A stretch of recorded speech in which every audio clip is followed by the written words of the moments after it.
3월 27일 새벽 예배를 시작하겠습니다. 사도신경으로 우리의 신앙을 고백하시겠습니다. 나는 전능하신 아버지 하나님 천지의 창조주를 믿습니다. 나는 그의 유일하신 아들 우리 주 예수 그리스도를 믿습니다. 그는 성령으로 잉태되어 동정녀 마리아에게서 나시고 본디오 빌라도에게 고난을 받아 십자가에 못 박혀 죽으시고 장사된 지 사흘 만에 죽은 자 가운데서 다시 살아나셨으며 하늘에 오르시어 전능하신 아버지 하나님 우편에 앉아 계시다가 거기로부터 살아있는 자와 죽은 자를 심판하러 오십니다. 나는 성령을 믿으며 거룩한 공교회와 성도의 교제와 죄를 용서받는 것과 몸의 부활과 영생을 믿습니다. 아멘. 다 함께 찬송가 515장 찬양하시겠습니다.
오늘 우리 공동체의 성경 읽기 본문은 레위기 26장, 27장입니다. 그중 26장 14절에서 26절을 읽고 말씀을 나누도록 하겠습니다.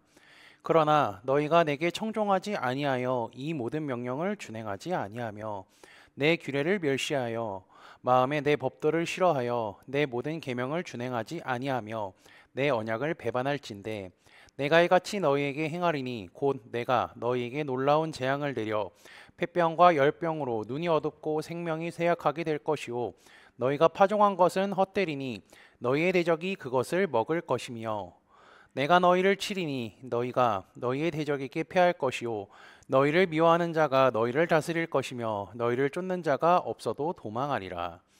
또 만일 너희가 그렇게까지 되어도 내게 청종하지 아니하면 너희의 죄로 말미암아 내가 너희를 7배나 더 징벌하리라. 내가 너희의 세력으로 말미암은 교만을 꺾고 너희의 하늘을 철과 같게 하며 너희 땅을 놋과 같게 하리니 너희의 수고가 헛될지라 땅은 그 산모를 내지 아니하고 땅의 나무는 그 열매를 맺지 아니하리라. 너희가 나를 거슬러 내게 청종하지 아니할진대 내가 너희의 죄대로 너희에게 7배나 더 재앙을 내릴 것이라.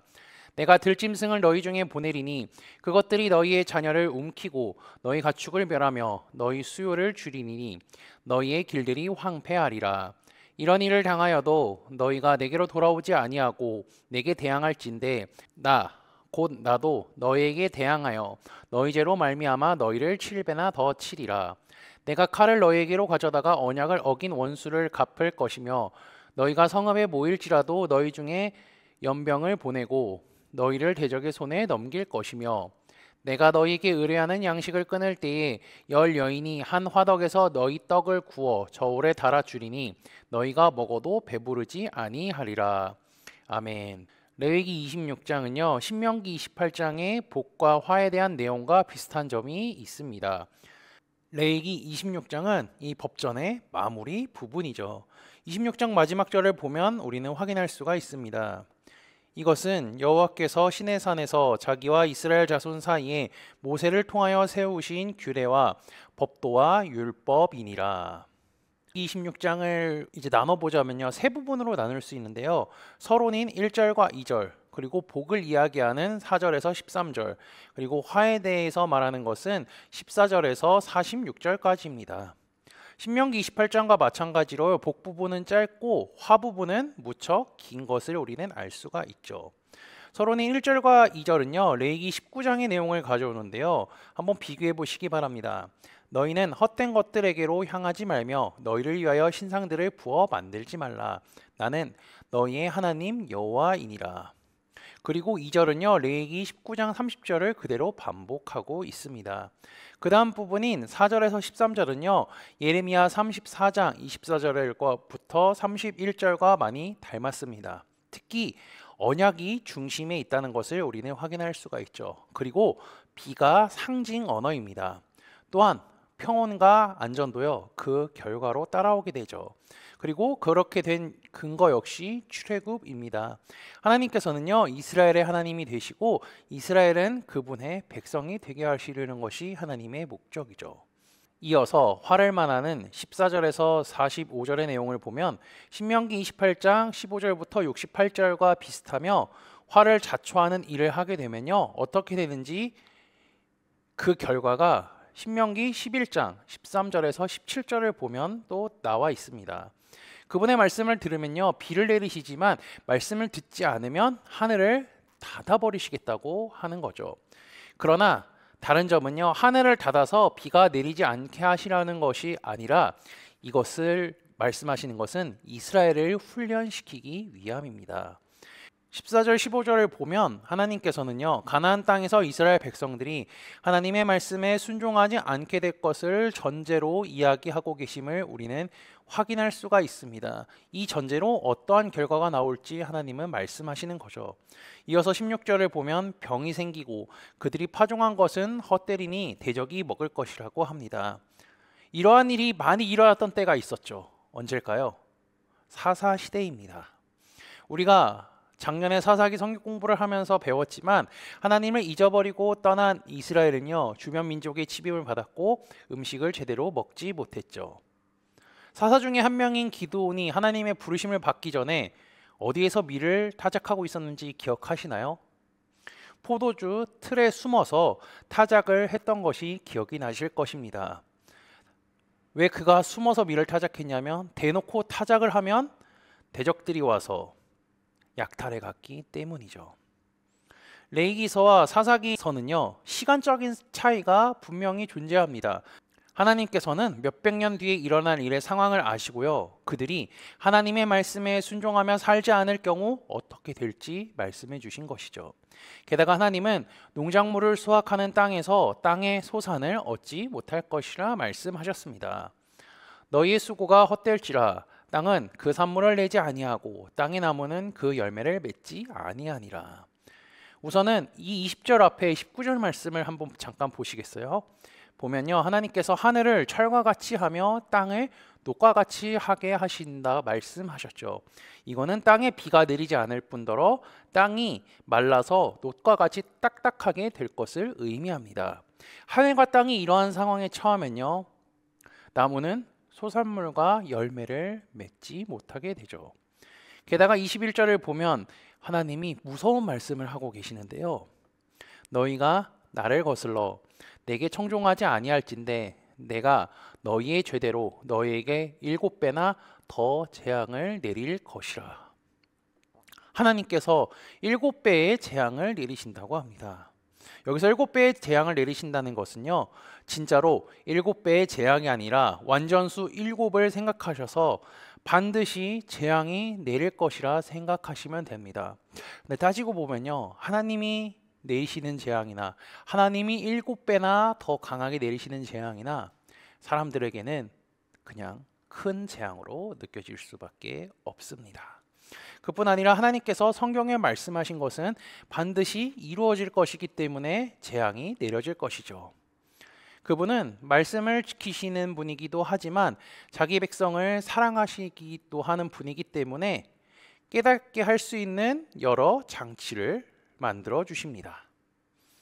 22절에 하나님께서 들짐승을 보내겠다고 하시는데요, 이거는요, 진짜 짐승이 아니라 하나님께서 사용하시는 여러 이방 나라라고 할 수 있죠. 사사시대에 수많은 대적들을 보내서 이스라엘 잘못을 깨닫게 하사 그들이 하나님 앞으로 돌아오기를 원하셨던 것이 하나님이기 때문에 하나님은 온갖 방법을 동원해서 이스라엘의 죄를 깨닫게 하실 것입니다.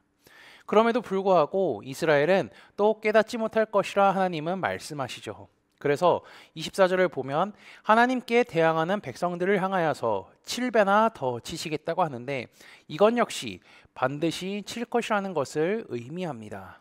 그리고 26절은 하나님께서 먹을 것도 끊으실 것이라는 굳은 의지가 담긴 말씀을 하시기도 하죠.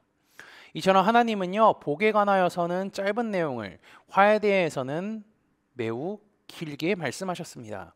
하나님이 이같이 말씀하신 이유는요, 이스라엘이 하나님께 죄를 짓지 않길 원하실 뿐더러 혹여 죄를 짓는다 할지라도 내가 이와 같은 방법으로 너희를 칠 것이니 그때에 나의 이 말을 기억하여 회개하고 돌아오라는 것입니다.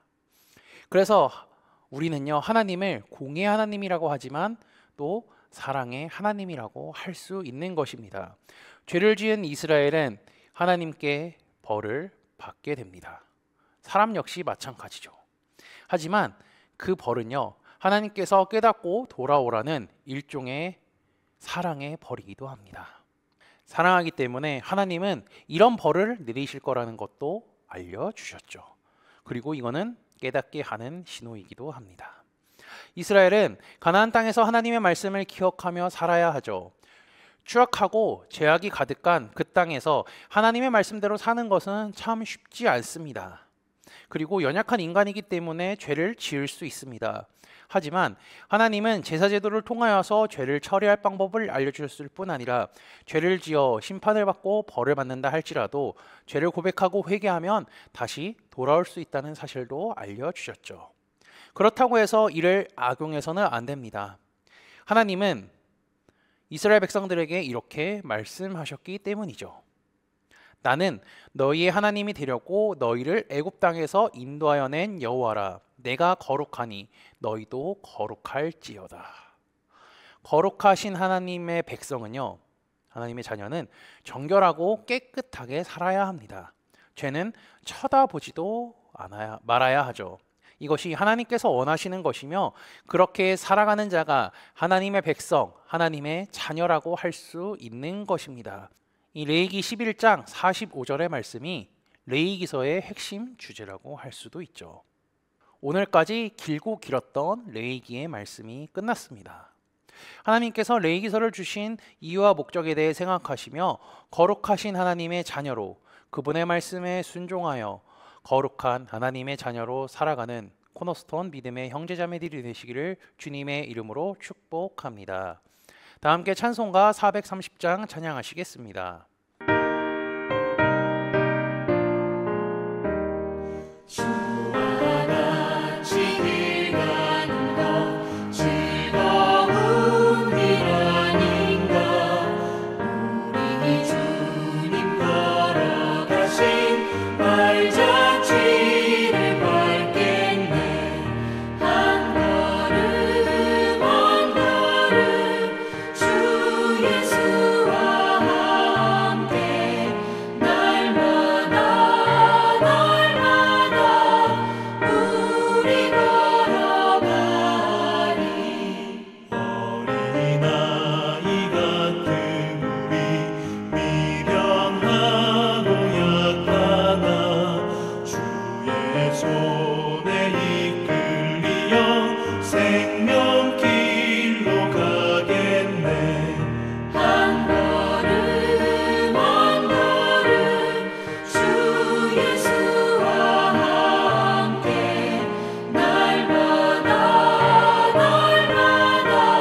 다 함께 기도하시겠습니다.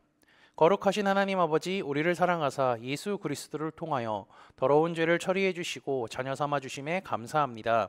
우리가 주님의 말씀을 굳게 믿으며 살아갈 뿐더러 거룩하신 하나님의 자녀로 친구로 살아가는 우리가 되게 인도하여 주옵소서. 오늘 말씀을 통하여 주께서 죄를 범한 이스라엘이 받을 고난과 벌에 대해 알려주셨습니다.